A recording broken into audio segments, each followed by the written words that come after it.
আসসালামু আলাইকুম। আশা করছি সবাই ভালো আছেন। আলহামদুলিল্লাহ আমরা বেশ ভালো আছি।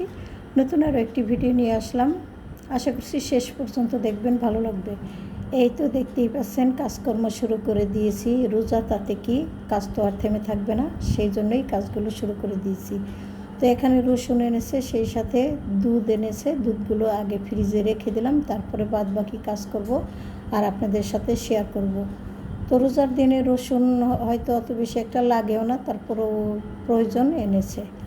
তো এই যে দেখতেই পাচ্ছেন, আমি কিন্তু আমার বাসাটা একটু ঘুরিয়ে দেখাবো আপনাদেরকে, কেননা সমস্ত কাজকর্ম কিন্তু সারা হয়ে গেছে অফ ক্যামেরাতে।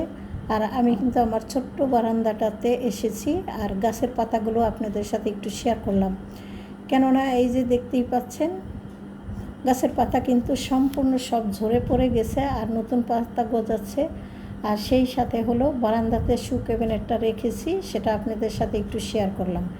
এদিক থেকে বুয়া কিন্তু এসে ঘর ঝাড়ু দিয়ে মুছে পরিষ্কার করে দিয়ে গেছে, সেই সাথে আরও আনুষাঙ্গিক কিছু কাজকর্ম করে দিয়ে গেছে। তো আজকে আর বুয়ার কাজকর্ম আপনাদের সাথে কিছুই শেয়ার করলাম না।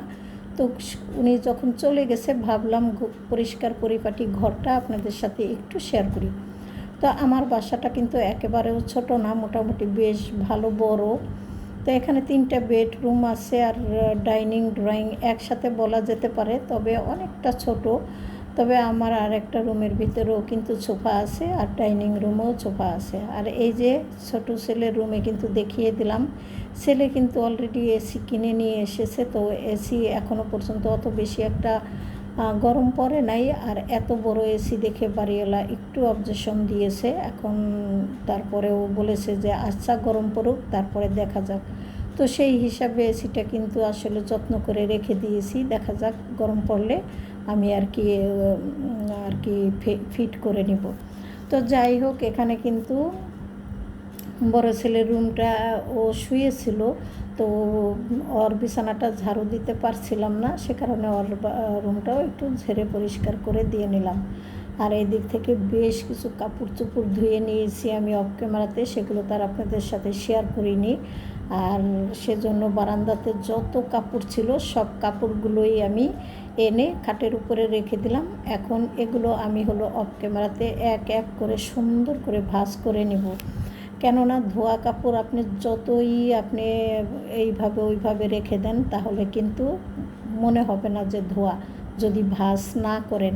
তো সে কারণে আমি কিন্তু সাথে সাথে ভাঁজ করার চেষ্টা করি। আর যদি না পারি তাহলে কিন্তু একদম টান টান করে রেখে দিতে চেষ্টা করি। তো এখানে আমার 3 পিসগুলো আমি ভাঁজ করে নিলাম, আর ছেলেদের যত কাপড় চোপড় ছিল সেগুলো, যেগুলো হাতে ভাঁজ করেছি, আর যেগুলো হলো আয়রনে দিতে হবে সেগুলো আমি ওইভাবে রেখে দিলাম। আর আমার জামা কাপড়গুলো ওয়ারড্রোবে একটু রেখে দিলাম। এই ড্রয়ারটা আমি মোটামুটি একটু ফাঁকা রাখার চেষ্টা করি, কেননা এখানে যখন তখন যেমন খুশি তেমনভাবে আমি আসলে জামা কাপড় রাখি, যখন যেটা খুশি রাখি। তো সেই সাথে তো দেখিয়েছিলাম বেশ কতগুলো মোজা ধুয়েছি। তো মোজাগুলো ড্রয়ারে রাখতে এসে দেখি যে একেবারে আমার শু ক্যাবিনেটটা কিন্তু ভীষণ পরিমাণে ধুলায় তলাচ্ছে। মানে এটা আসলে এরও কারণ আছে, এটা আমি আপনাদেরকে দেখালাম যে বারান্দাতে রেখেছি। তো বাসার ভিতরে তেমন রাখার জায়গা ছিল না, বা ওইভাবে আমি আসলে গোছগাছ করে দেখিও নাই। তবে আপাতত বারান্দাতে রেখেছি, আপাতত না, বেশ অনেক দিন যাবতই আসলে এটা বারান্দাতেই রাখা হয়েছে। তো সেই কারণে কিন্তু অনেক ধুলাবালি এটার সাথে পড়ে। তো মাঝে মধ্যে এইভাবে পরিষ্কার করে নিতে হয়। আর প্রত্যেক দিন আমি হলো উপরটা বুয়াকে দিয়ে একটু হালকাভাবে মুছিয়ে নিই। তারপরেও কিন্তু ধুলার আর শেষ নেই। তো মোজাগুলো রাখতে এসে দেখি ড্রয়ারের ভিতরে প্রচণ্ড ধুলা পড়ে আছে, তাই একটু মুছে পরিষ্কার করে এখানে আমি মোজাগুলো রেখে দিলাম। আর সেই সাথে হলো ভিতরে কি কি জুতা আছে আপনাদের সাথে একটুখানি শেয়ার করে দিলাম। আসলে ছেলে মানুষ, ওরা কিন্তু গুছগাছ একটু কমই বুঝে। আর মেয়ে থাকলে হয়তো ও ভালোভাবে একটু গুছিয়ে গাছিয়ে রাখতে পারতো ভাইদের, তা কিন্তু সেটা তো সম্ভব না। আর ছেলেরা হলো প্রতিনিয়ত প্রত্যেকটা জিনিস ইউজ করে, আর ইউজ না করে রেখে দিয়েই বা লাভ কী?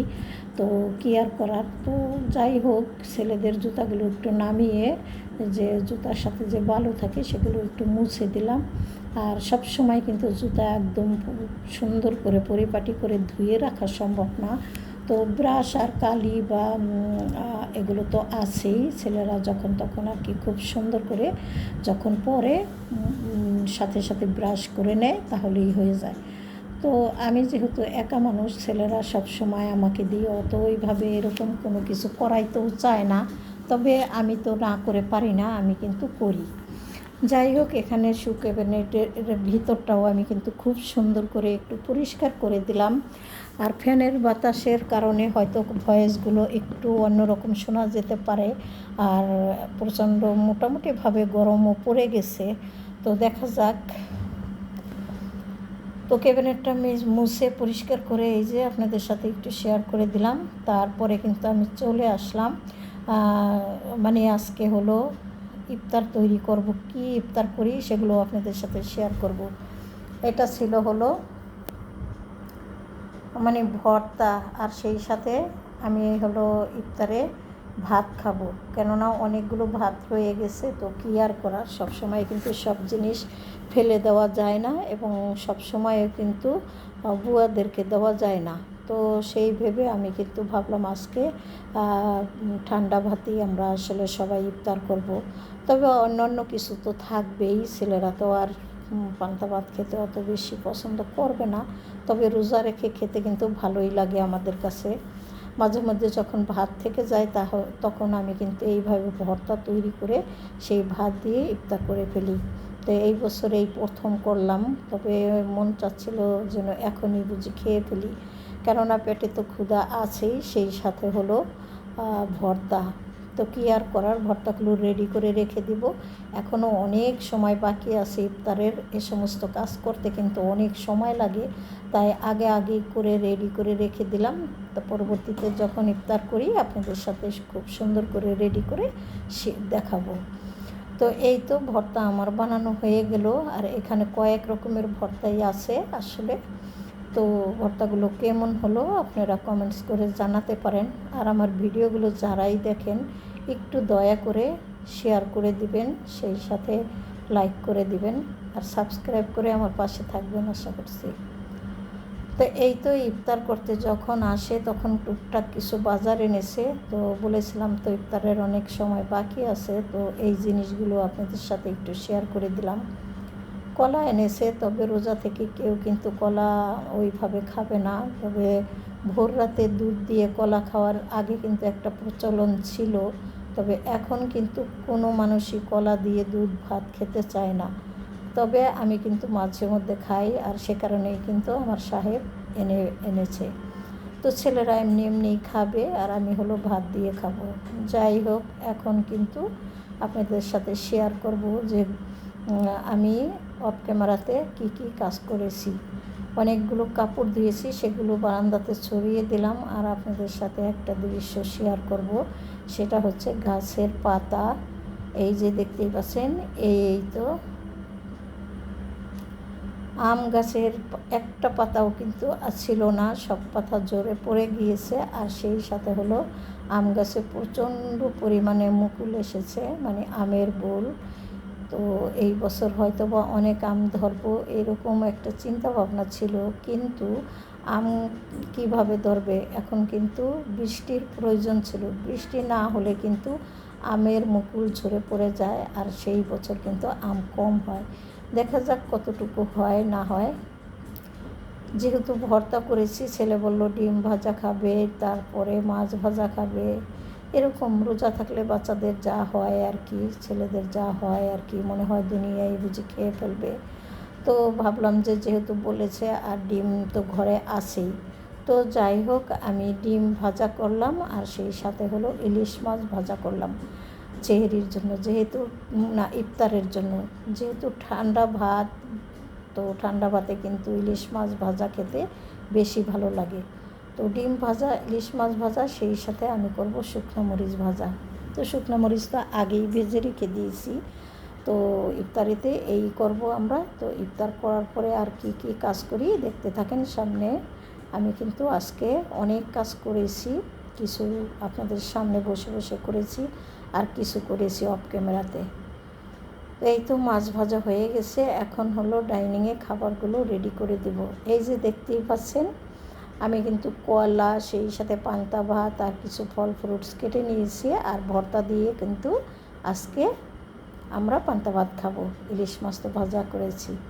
তো যাই হোক, অফ ক্যামেরাতে আমরা কিন্তু ইফতারটা করে নিয়েছি। তারপরে আমি চলে এসেছি প্লেট বাটিগুলো ধুয়ে নিতে, কেননা রাতে কিন্তু আবার অনেক নামাজ আছে। যেহেতু আমরা না তারাবিও পড়ার চেষ্টা করি বা পড়ি, তো সেই হিসাবে তো একটু কাজকর্ম তাড়াতাড়ি সেরে নিতে হয়। আর তারাবি পড়তে পড়তে আমি কিন্তু কিছু রান্নাবান্নাও করি। আমরা যখন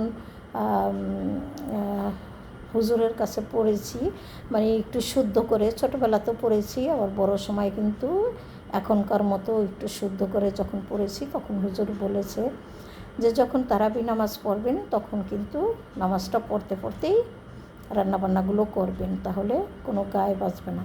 তো ভোর রাতের জন্য একটু দুধ চাল করে নিলাম, আর সেই সাথে ভাতটা রান্না করে নিলাম, আর গরুর মাংস রান্না করব। এগুলো আমি অফ ক্যামেরাতেই করব। আর এখন আমি আপনাদের কাছ থেকে বিদায় নিয়ে নিব। সবাই ভালো থাকবেন, সুস্থ থাকবেন। আল্লাহ হাফেজ, আসসালামু আলাইকুম।